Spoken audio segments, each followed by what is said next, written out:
How's it going, folks? Taylor Wachowski here. Today we're going to be going over a gentleman by the name of Dog Daddy Augusto, however you pronounce it. In my opinion, he is abusing dogs in the name of training.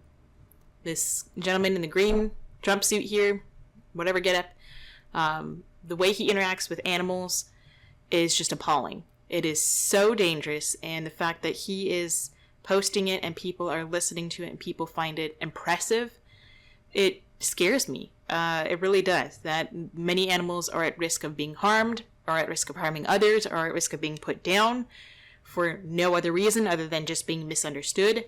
The fact that he labels this Doberman confused and out of control just shows how little he really knows about animal behavior. So we will be going over this as an example of what not to do. I mean, he's just one in probably thousands or tens of thousands of people that do this every day. So I don't know this guy, never seen him before, never met him before, personally don't really care to. I'm using this under the Fair Use Act for criticism and educational purposes. I do not condone anything he does. It's just a shame that people, this kind of behavior gets views and people will try to recreate this, and is just a lawsuit waiting to happen. So, from my educated point of view, and just plain common sense, I'm telling you, don't do this if you do not like very aggressive tactics or assertive or whatever. If you don't like seeing an animal being fearful and, trying to run away or fighting for their life or just being in a terrified state of mind, then maybe tread carefully on this video. If you want, you can just turn off the video and just listen to the audio. I hope to use this as just a way to educate people from my point of view, from the dog's point of view, showing you what I see from what the dog is actually thinking versus what we think that it's thinking.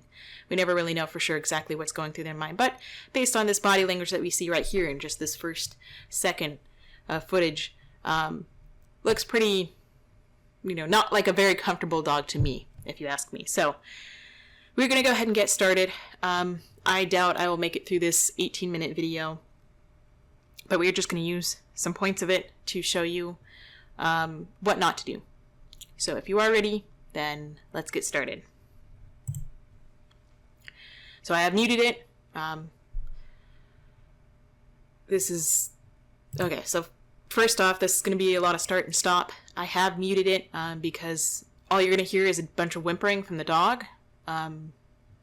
Personally, I just can't...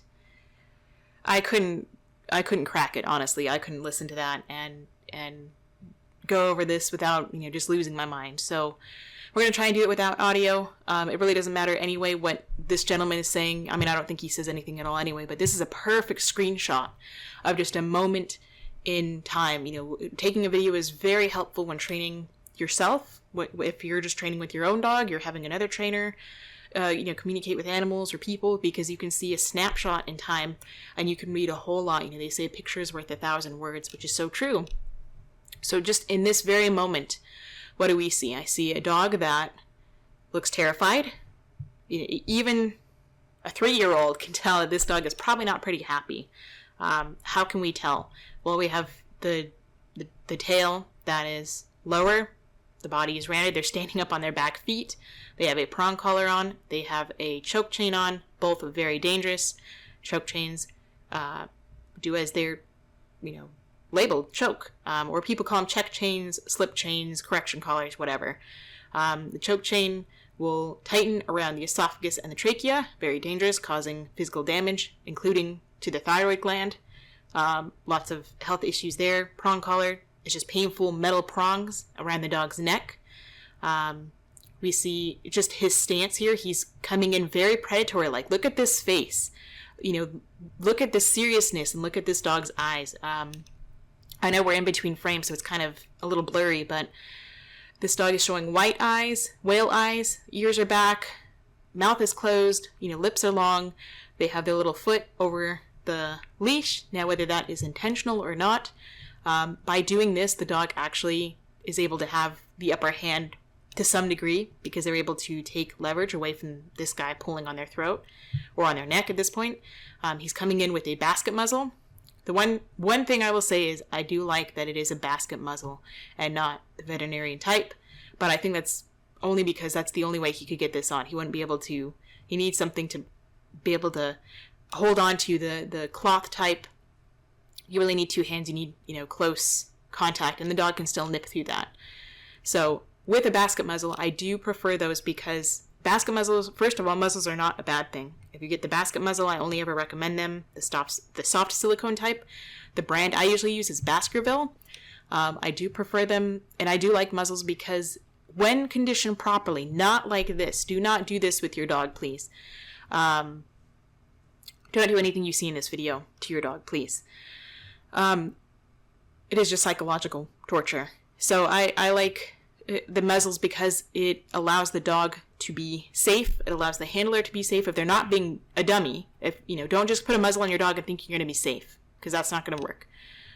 You're just waiting and creating a ticking time bomb with your dog. But the basket muzzles are great because there is no way for your dog to actually make contact with you unless you stick your fingers in there and do something stupid.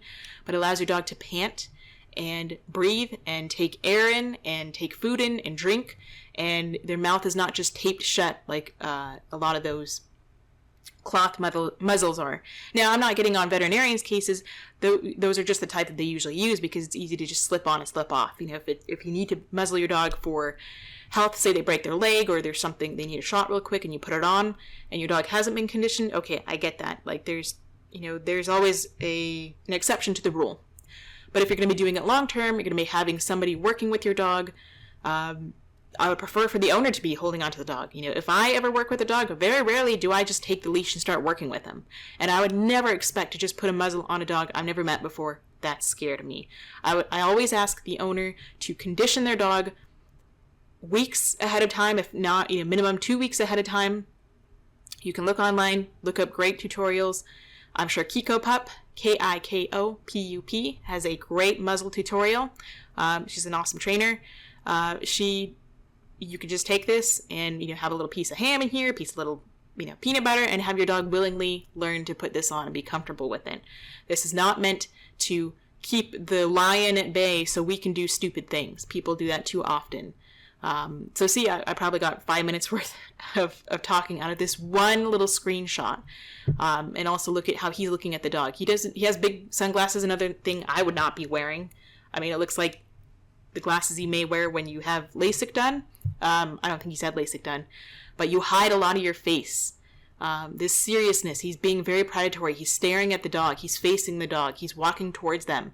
He has this muzzle coming toward it. He's just traumatizing the dog. All of this says, I'm coming to get you. And the dog doesn't know that he's not trying to kill it or eat it or do whatever. The dog is now in fight or flight.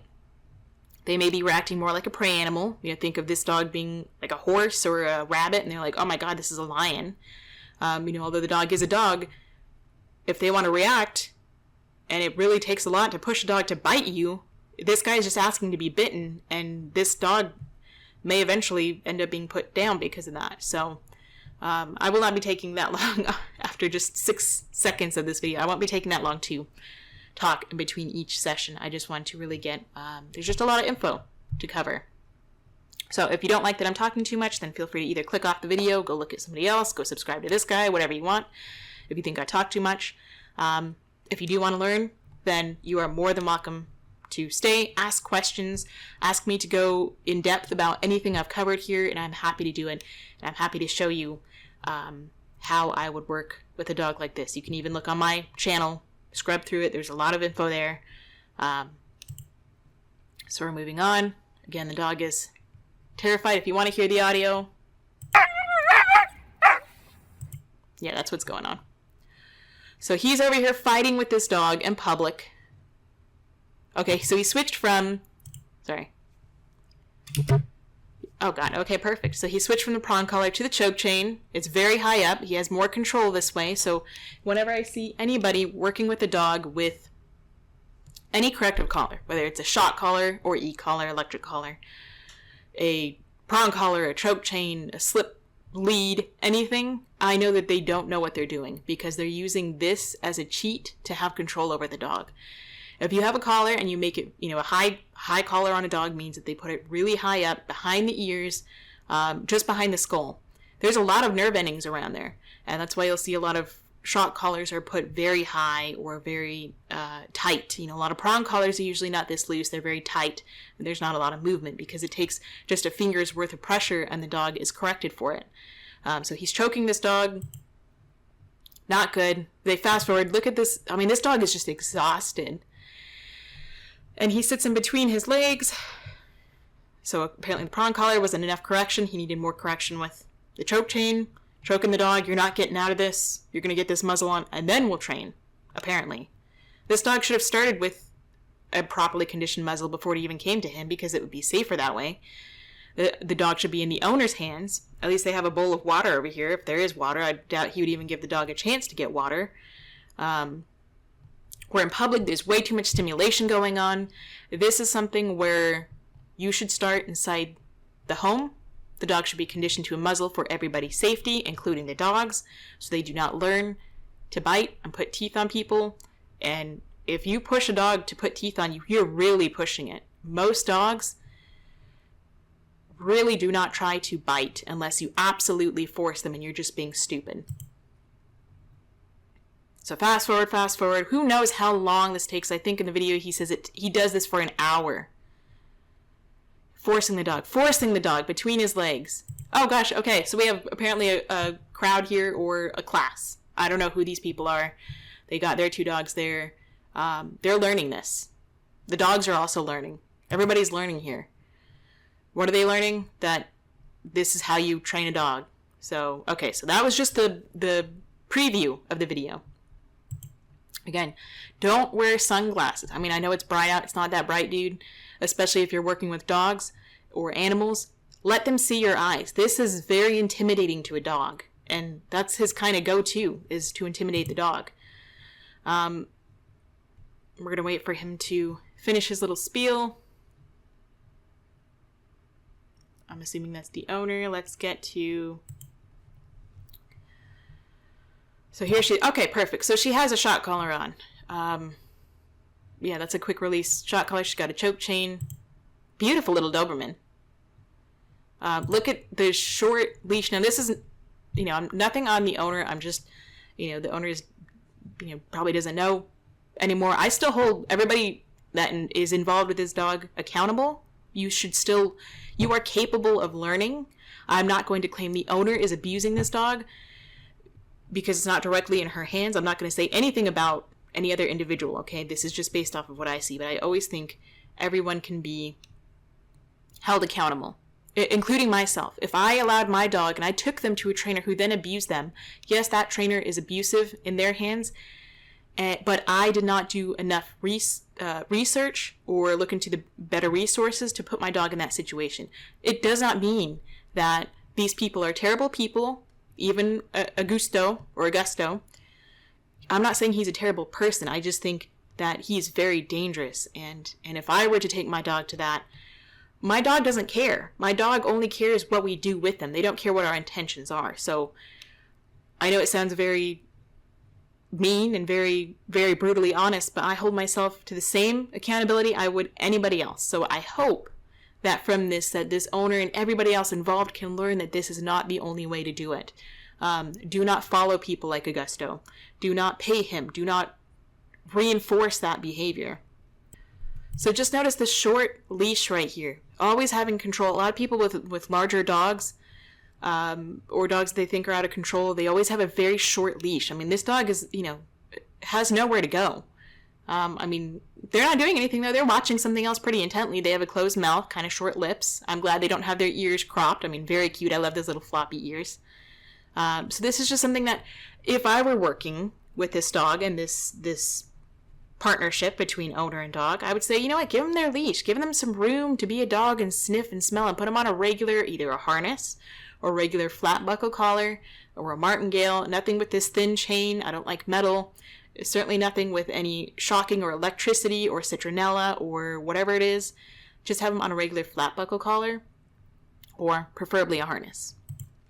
and let him walk around and get used to the new area, and reward them for being able to look at anything over here and not bark at it or not react. So now cameraman comes over. Dog is a little curious. Whoa, okay. Jesus. Okay, so that was pretty interesting. So if we go back to here, what happened there in that time frame? Let's see if we can go second by second. You'll have to. Yeah, I know I have one of those mechanical keyboards. Gonna be kind of annoying. So we're gonna try and go. Okay, so here, gentleman has a camera pointing towards her. The dog. He has his sunglasses on. So this is all intimidation. That this dog is already nervous. The dog already has, they're looking at him. They have the short lips, little worry lines around their face. They're looking at him. This is where I would stop. And I would probably toss a treat and then I would back away. Let him know that, hey, I'm not bad. I'm not going to hurt you. He gets closer and his hand starts to come up. I know, clicky, sorry. So he starts to come up. Her head kind of goes up. I mean, such a cute little face. She's a beautiful little dog. And there's nothing wrong with her at all. Him or her. This dog is totally fine. So he's coming up here. The dog's head kind of goes up. Owner has a very short, tight leash. The dog really has nowhere to go. The dog is kind of trapped. The dog is, I'm assuming, purposely standing behind the owner, which shows that they're just not very comfortable in this situation. You're going way too fast, in my opinion. So we're going to try and get forward to where his hand goes up, and he snaps as if trying to, get the dog to sit because he's so controlling. You got to snap and make the dog sit. So something is over here, maybe in his other hand, that she's looking at. If it was a treat, that would be terrific, because when you give a dog like this food, you're not reinforcing this crazy behavior, or not crazy, but in the people's eyes, aggressive behavior, reactive behavior. You're not reinforcing it. You're teaching the dog, I'm not a bad guy. I'm good. I mean good things. Most of the dogs that I work with, whether they're aggressive or not, they as soon as I come, they associate me as the treat lady. I'm like the ice cream lady. They see good things, fun things. I'm fun to be around, not scary. So we're going to go forward a little bit more. Okay, so right here. So she was looking, I'm assuming, at his hand, and his hand came up and she's gonna watch it. So, because this right hand's holding the camera, of course. So as soon as his hand goes up, there, she caught his hand going up. Those eyes get bigger. Look at those eyes. In just that, tenth of a second, she sees that hand go up.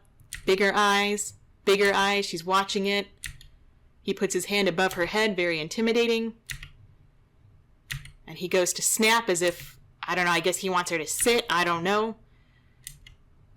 And we just watch her tension in her face get more and more nervous. Go. There. So she builds with that tension in that body. And his finger goes up to snap, and that's it. That does it for her. And she jumps, and she says, hey, what are you doing? You're putting too much pressure on me. You're making me nervous, and now I'm going to react. And then she starts lunging. Her owner, okay, her head is down. He gets in her face some more. Her head is down, showing me she's just nervous. She lunged at him, and then she went back. Again, she's behind her owner. She's getting comfort from being behind something, putting someone between herself and the attacker in her mind. Tight choke chain, adding to it. Any collar, whether it's on the harness or the collar, anything that's tight is going to lead the dog to be in more fight or flight. They feel trapped. Opposition reflex. Again, he's clicking some more. So has he desensitized her? She realized he's not a threat. Okay. She's blowing a little bit. She shakes. Barking again. Okay, now one good thing is that the owner let go of that tension. She had room. The dog may still continue to bark on that loose leash, but she's not likely to be moving forward. So a lot of times if I have a dog that is reactive like this, and I don't have a camera in their face, I don't have sunglasses on, I'm not in their face like this, I'd be tossing treats, and I wouldn't even approach until the dog shows me with body language they're okay for me to approach and say hi, and then the dog can sniff me. I'm not going to try and touch them, I'm not going to ask or give them any cues or commands. I don't care. I even tell the owner, the dog doesn't need any cues, just let him stand there, let him be a dog. That's what impresses me, is none of this. What impresses me is an owner that lets their dog sniff, doesn't ask their dog to sit every 5 seconds, doesn't require their dog to heel or to sit or stay before they get food. That's what impresses me, is an owner letting their dog be a dog. So he approaches again. The dog gets nervous. Sorry, we'll go back a few seconds. So the dog is here. Let's see if maybe we can go a little slower. We'll go a little slower. So she kind of blows out. She's a little nervous. More nervous, saying, dude, back off. You're scary. And then the owner starts tightening the lead. The dog is trying to run away. So all of this is saying that the dog really is not trying to fight. They're saying, dude, leave me alone. I'm scared. Look at that body language. Let's go back a second here, sweetie. I know I'm talking like I'm talking to the dog. She's running away. She's hiding. Okay, look at this body language. Curved back. I mean, her hackles aren't quite up, but her head is down. Look at those worry lines. Like, she says, dude, what do you want? She looks like a little prey animal, like a bunny rabbit or like a horse. I've seen many horses with this worried look on their face. Like, what do you want from me, dude? I'm scared. Leave me alone. This guy is getting down. He's crouching to the ground. He's getting, he could either be trying to make himself smaller, which I doubt. I might try that, but if I had a dog reacting like this, I would not be this close to them, because not that I'm afraid of getting bitten. I mean, of course I don't want the dog to bite, but I don't want to put the dog in that state of mind. So then the dog is taking in, just a second ago they were taking in some information, and then something moved, and then it triggered them again. So let's go back. So here the dog is kind of taking in information, and then the owner moves or something moves and the dog gets scared again. And now they almost show like a play bow. So I don't know what's going on in the background. I don't know what this guy here is doing with his body language. I mean, it looks pretty play bow to me, but I would never confirm that without seeing more of the dog's behavior. Okay, so he says she came with an e-collar on, which we don't use in my trainings. Good, at least he doesn't do that. But he does far worse, or just as bad as an e-collar. So here it almost looks like she's kind of playing a little bit, or she's trying to be like, tough dog.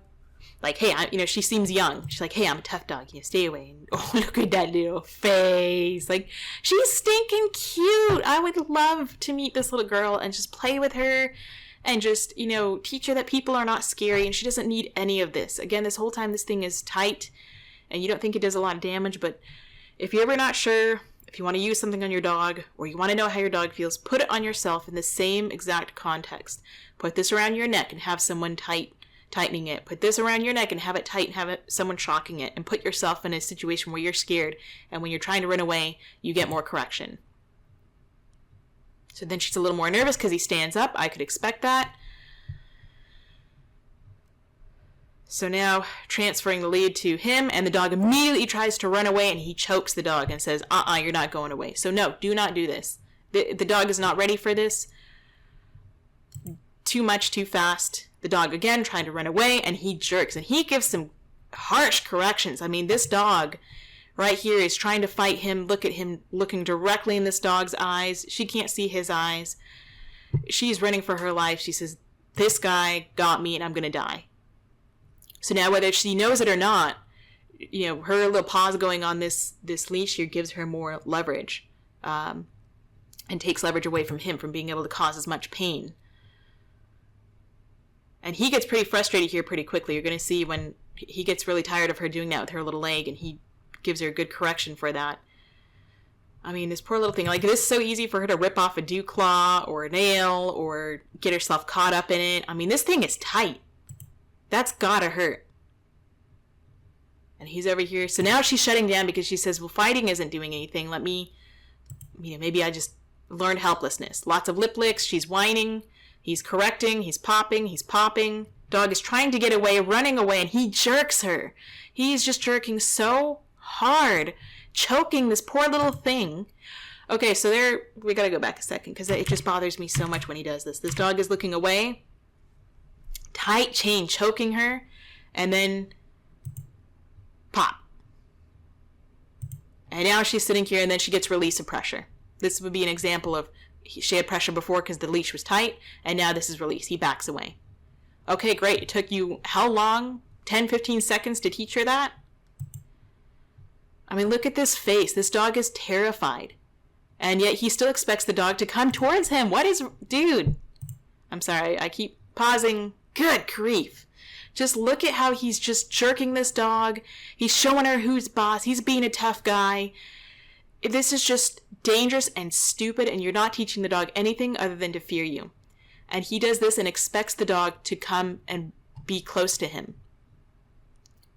He expects the dog, when he calls after doing this, he calls her kissies, whatever, he does whatever noises, and he expects the dog to come near him. I wouldn't. If you treated me like that, I'd want to be back with my owner. I would want to be as far away from you as possible, dude. Tail is tucked. She's breathing hard. God, look at that poor little thing. So now he's telling the owner probably, I don't know what that was for, maybe desensitizing, I don't know. He's telling the owner probably a bunch of mumbo jumbo. Again, forces the dog, tries to loosen the lead. And the more he pulls and the more the dog is in pain, the more she reacts. She gets more of those teeth showing. He is just yanking and just, oh my God, this is so dangerous. So now I feel like the dog is learning. When I have my legs here, I can get leverage from you. Smart dog. I mean, these dogs are incredibly smart. Any dog is incredibly smart. A lot smarter than a lot of humans. So she's fighting. She's like, dude, leave me alone. I'm scared. Quit hurting me. Yank. Yank. Oh my God. Yank. So he's getting frustrated that she's outsmarting him, honestly. She's trying to go sniff, look away, looks for mom. God, look at her. She's like, she might be trembling. I can't tell. Looking away. Oh my gosh. And then he expects her to come towards him. Jesus. Like, I don't get what's going through this guy's head. He's teaching her that this is exactly the right answer that she thinks he's trying to teach. If you want a dog to stay away from you, do what he's doing.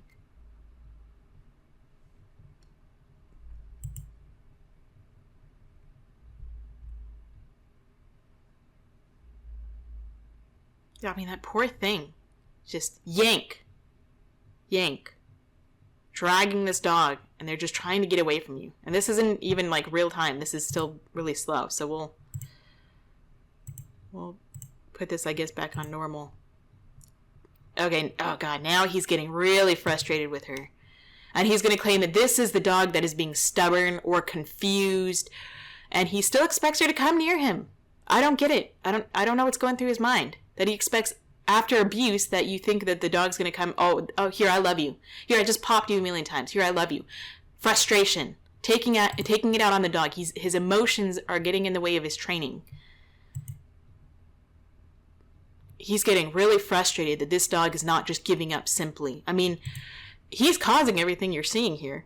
This is not the dog. I guarantee I could have this dog sitting right next to me within 20 minutes.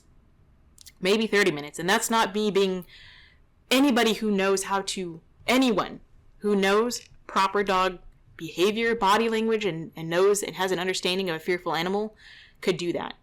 And not that they necessarily need to. I wouldn't do that. I wouldn't have this dog next to me just to prove a point. Only if the dog wanted to. The dog could have that choice. The dog would make that choice to come near me and hang out with me. I would never accomplish that goal by forcing the dog next to me. This is not training. This is abuse, and this is mental abuse. This is psychological abuse, emotional, physical. This is not training. This is learned helplessness. Oh my God. This poor thing, she's shutting down. And then he still expects her to come towards him. What is, dude, like, I don't get it. I don't get it. How do you possibly expect an animal to want to come anywhere near you when this is how the only interaction they have with you is this? That's like you beating the crap out of someone saying, oh, come here, I love you. They're like, heck no, dude. But then you beat him again until they learn, okay, I guess I'm supposed to come near him. I'm supposed to hang out with these people, my abusers. This dog is learning nothing other than she gets hurt and she feels very uncomfortable and frightened with this guy. I guess the only thing she would learn maybe is that she hasn't died yet, that and by that I mean that when animals are in fight or flight, they're running because they think they're going to die or there's going to be severe injury. He might as well be a lion and she's a gazelle. She just says no, she hasn't learned that there's anything good to come near him. I guess what he's trying to teach is, hey, when you're next to me, this stops, the pressure stops. But he hasn't made it any bit easy for her to learn that. This is just ridiculous. And this goes on for how long? Oh my God, he's still just out here. God, dude, what is wrong with you? Like, how is that impressive? Look at the amount of force he takes just to get this animal to come near him. And she squeezes by him and runs away.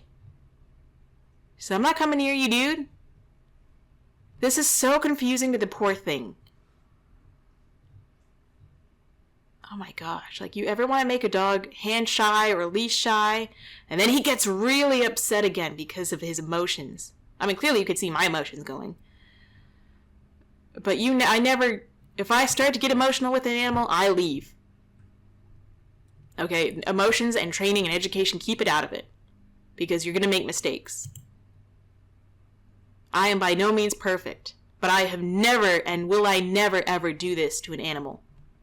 Or a human, or anything living. I mean, is this impressive to anybody? I mean, it is. We will look at the comments. I've seen a quick glimpse of the comments that this is impressive to people.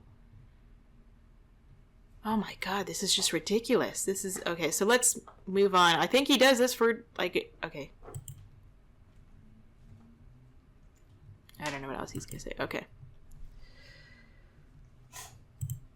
No one has ever been able to put a muzzle on her, even after several attempts.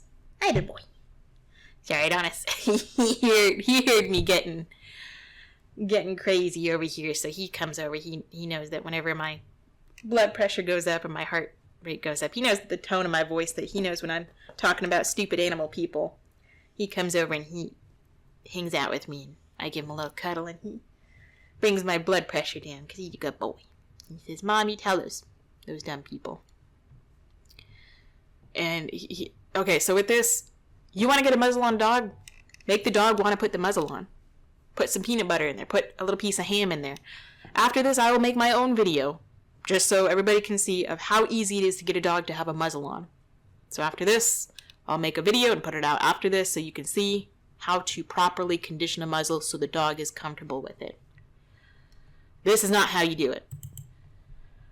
Okay, so he taught me wrong, including the owner using treats and peanut butter, etc. So then it means that the owner wasn't doing it right. I mean, you don't have to use food or anything. You can use anything else. You don't have to use treats or peanut butter. I mean, that's the easiest way to do it. So I will show you. There's a wrong way and a right way. If you just put peanut butter on it and just shove it on the dog's face and leave it on for an hour, the dog's not going to like it. So you have to put it on for a second and take it off.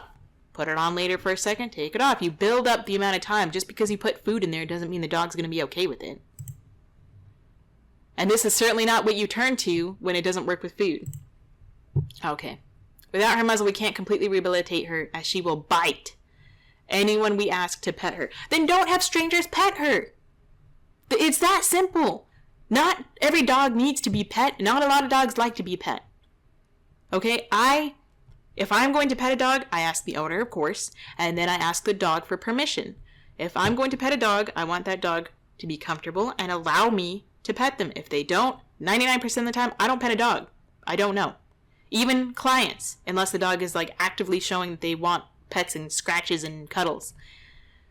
With Adonis, he will let you know if he wants to be a pet. He's very friendly. He'll go sniff you, but he doesn't want you to pet him on the head, or, he prefers chest scratches or little butt scratches or whatnot. But with this, just because, and yes, this dog should have a muzzle for their own safety, but this guy made this dog this aggressive. His interaction made this dog this aggressive. When I first saw it, she looked just pretty, pretty cute and maybe playful and maybe just unsure. Not nearly as crazy as he's making her. With this guy, they are paying this guy to make this dog aggressive. And this, of course, makes for good... Where are you sniffing? This makes for good, television. So, completely rehabilitate her. I didn't think she needed any rehabilitation in the first place. Now she does because of what you've taught her. Just, yes, put a muzzle on her for her own safety, for other people's safety, but you don't need a muzzle if you're not going to ask people to pet her. She's not going to go out of her way. Did you see her trying to run to other people to bite them? Dogs don't bite for no reason. Are you playing? Okay, Adonis is being cute and playing in a toy. Oh, God. Okay, so you're playing. I'm sorry. You're going to have to listen to Adonis in the background because it's just too cute. I've done this like 1,000 times. So that's the...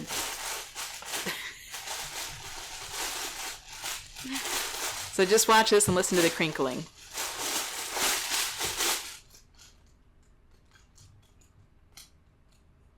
I mean, does this look like training to you? So now she's upgraded from the choke chain to the prong collar. I don't know how he got it on. I think he showed earlier. Maybe not. He just circles her around, puts the prong collar on, and forces this contraption on her. Just ridiculous. Not how you train. Not at all. I think he goes over this process for an hour. God, he just tries to sneak a touch in there. That's a good way to get bitten. See, if she wanted to bite him, she has plenty of room to do that right now. She could bite him right in the face with his Gucci sunglasses. She could bite him, and she's choosing not to.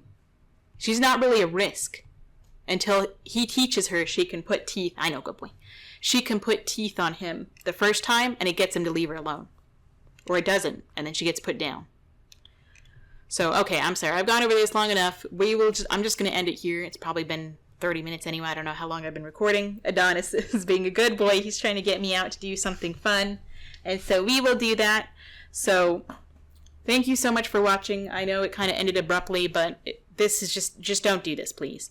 Again, this is being used under Fair Use Act for criticism, educational purposes, and just don't do this. This is very dangerous.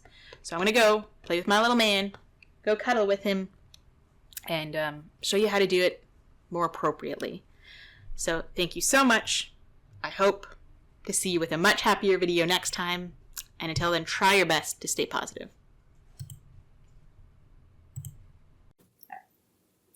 Okay, hello. Okay, so as promised, I'm going to give you a little demo. If you don't mind the corner, the best. I've got Adonis here who's very excited. Don't you little eyeball? Okay, so as promised, I'm going to give you a little demo here. Don't mind the corner, don't mind the mess.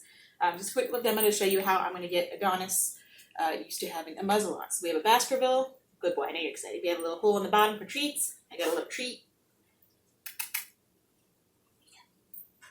So I hold it. He can put his little face in there. If he wants to keep it in there, he can get another treat. So I'm going to have a couple ready. I have it at an awkward angle so you can see it. Hang on. Excited. Good. So he's keeping his little nose in there. I'm just holding it for him. Good boy. And once he gets the treat, he can move his head out if he wants to. He is welcome to put his own face in the muzzle so he sees it as a good thing. So I got his little treat here. He's putting a little face in on his own. If I wanted to, I could then hold it for a second and then release. And then give him a little treat afterwards. Good boy. My timing's kind of off, so you want to have your treats ready. Not in your little pockets right here. You want to have it ready for you. So for him, again, he goes in on his own. Gets his little reward. Kept his face in there on his own again. I'm just holding the muzzle. And you're dropping treats.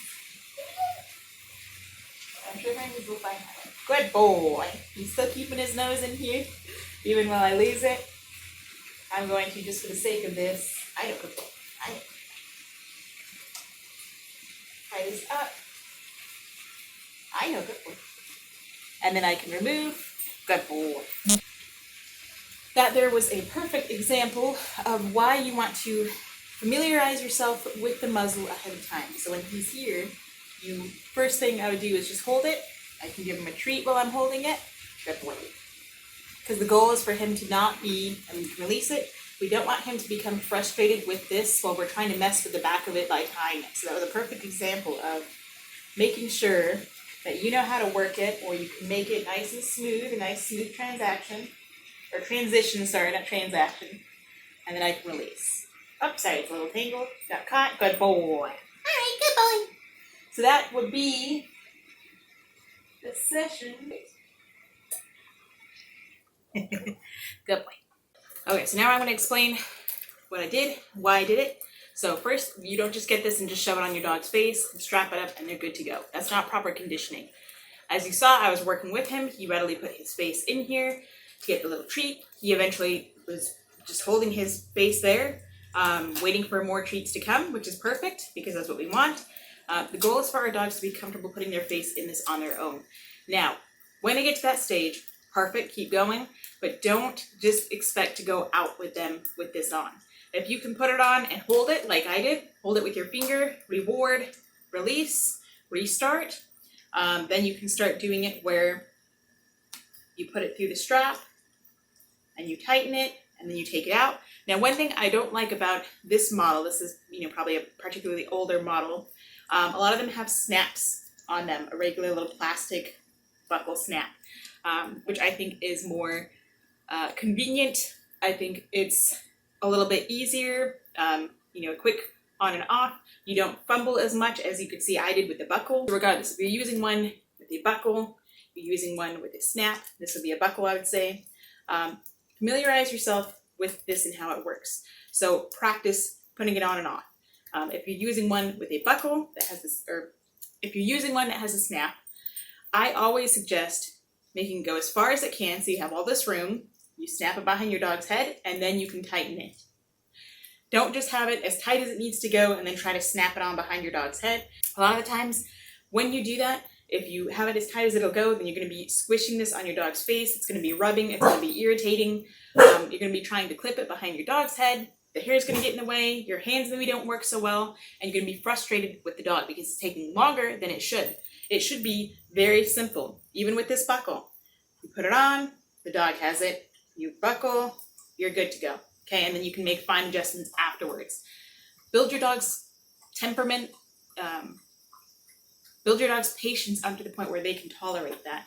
If your dog is getting antsy when you're trying to buckle it and mess with it and this and that, and then they start moving around and you get frustrated because you can't do it, you want them to stay in a certain position, they move and get over here, you stop that, you sit, and this and that. Don't take it out on your dog because you're having trouble with a bad human design, okay? The dog doesn't care. They don't care how much you're trying to help them. They just don't get mad at them, okay? If it's not working, take it off, take a breather, put it back on, ask for help, ask for someone with more nimble fingers, smaller hands, whatever, okay? Just don't take it out on the dog. The dog doesn't care that you're having trouble. They just care about, that you're messing with them, and they don't know why you're getting mad at them. They're trying to be patient, but how would you like for someone to be pummeling with this on your face and they're over here rubbing it and this and that, and it's in your eye and it's in your mouth and your mouth is over here, and they get mad at you when you try to tell them like, dude, it hurts, you're annoying, leave me alone. So don't get mad at the dog, just learn how to use these. Practice on a stuffed animal, which is perfect. Stuffed animals, put it on, you can get used to it, you can learn how to use your fingers, use this in a nice smooth technique. So you're not slapping the dog in the face with it. The buckle isn't hitting them. This little clip isn't hitting them. This little clip goes over the top of the dog's head. So this goes behind the ears here. And this would go over the head in between the ears. And then it would clip onto here. So that was just a quick little demonstration. I don't know how much you saw out of it, but I just wanted to show you that this takes time. And don't expect to put it on your dog, even if they willingly go into it, you're able to snap it and buckle and you're good to go. Don't expect to go outside with it right away. You want to keep practicing inside the home. Build up from 1 or 2 seconds to 5 seconds, 10 seconds, 30 seconds, a minute or two, and then have it on for a couple of minutes. Don't have it on for very long during each training session, and really don't have it on for that much longer than 10 or 15 minutes, depending on what you need your dog to have the muzzle on for. So I hope that helps. Conditioning takes time. Be patient. Put yourself in your dog's shoes when you're putting this on, and don't be aggressive and manhandling. And I guess we'll see you next time.